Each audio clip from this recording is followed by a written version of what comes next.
Hi, my name is Jennifer and I'm doing my persuasive speech on the uses of cannabis and why it should be legalized.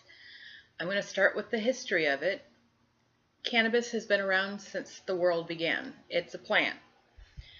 It's a plant that can be used for medical reasons as well as industrial reasons. It can be used as hemp in the textile environment.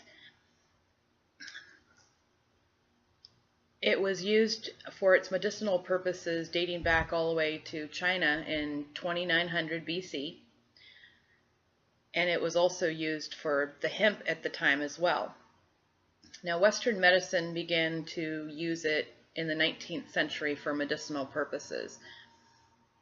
They used it to treat pain, inflammation, spasms, and seizures, actually, until the mid-20th century. By 1970, the federal government labeled it a Schedule I controlled substance. In other words, an illegal drug. They labeled it and heroin and LSD at the same time. And it's still classified as that to this day. In 1978, New Mexico was the first state to legalize it for compassionate medical care. Since then, 23 other states and Washington, D.C. have followed suit. Now, two of these states, Washington and Colorado, have also legalized it for recreational purposes as well. Now, our federal government at the moment is sitting back and watching. They want to see how this is going to work to decide whether or not federally it will ever become legal. Now, most of us know it as marijuana. Now, the plant itself is called cannabis, cannabis indica or cannabis sativa. Marijuana didn't exist, the word didn't exist until the 20th century. It was approximately 1905 and 1925 that newspapers picked up the term marijuana, and it used to be spelled with an H instead of a J. They brought that out because they were trying to give it a Mexicanness to scare people away from it, that it was a bad plant. When in actuality, the Spanish brought it over to Mexico to cultivate it for hemp in the industrial era at the time. It wasn't brought over to Mexico for the smoking enjoyment. Now, the terms indica and sativa have been around for as long as the plant. The terms themselves didn't come out until first noted that the plants were actually different.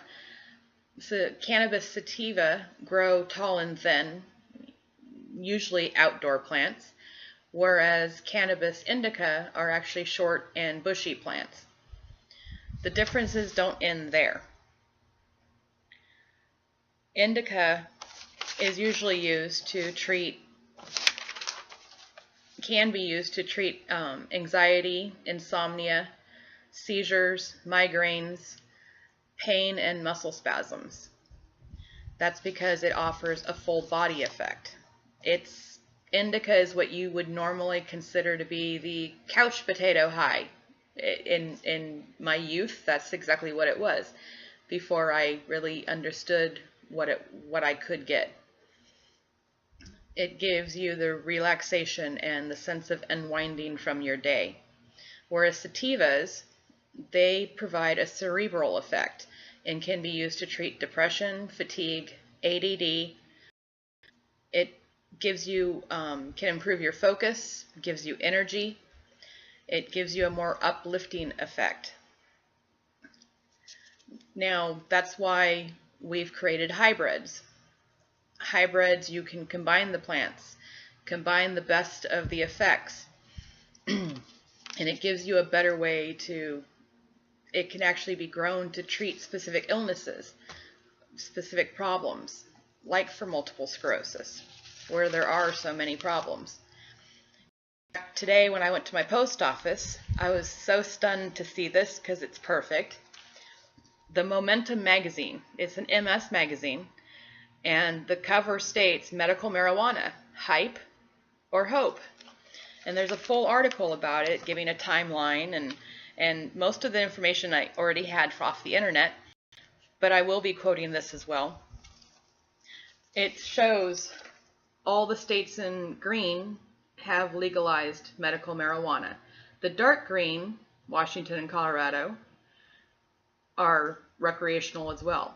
All of that orange, which is where I live as well, unfortunately now. I used to be in California.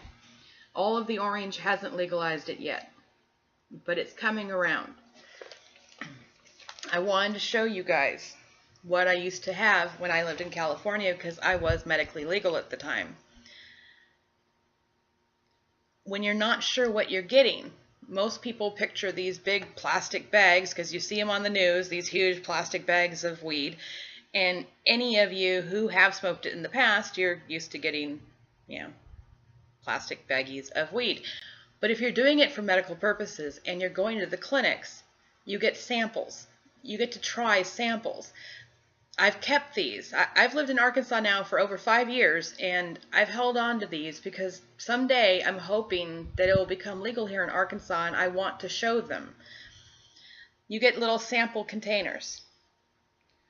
If you're not sure what you need, you can get little sample containers that are just like 2 buds. So you can try and find out what works best for you. Unlike regular medication, where it's one size fits all. Sure, you can up the milligrams or lower the milligrams, but basically the drug itself, that's it. That's all there is. With cannabis, you can actually find something that works specifically for you and your problems. Yes, I would love to say there are no side effects with cannabis.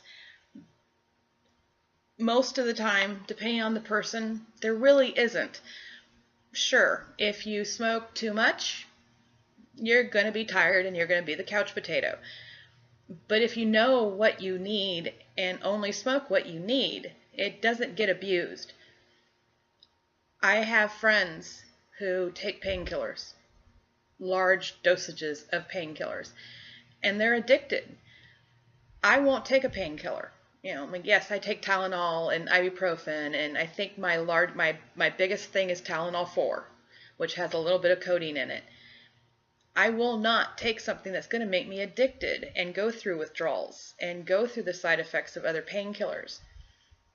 I've gotten friends off of their painkillers by testing, finding out that once they find the perfect spot, the perfect type, they don't need those painkillers anymore. They can slowly take themselves off of it, and they don't need that addictive quality of painkiller anymore. There's multiple ways of trying it. Most people know about smoking, but there are edibles as well. In Canada, I already knew about the Canada one. I didn't realize that it's actually legal in other countries too, and it's Sativex. It's a mouth spray. You just squirt it in your mouth and it gives you exactly what you need. If other countries have made it legal, why can't our FDA pass something like this? If marijuana and cannabis are bad, but they know there's ingredients that does help symptoms, I don't understand why they won't do it. That's it. I'm hoping I taught you guys something you didn't already know. These little vials saved my life, and I miss them. This one to help me go to sleep, and this one got me through the entire day. No pain, and you don't know how wonderful that is if you don't suffer with it every day. Thank you.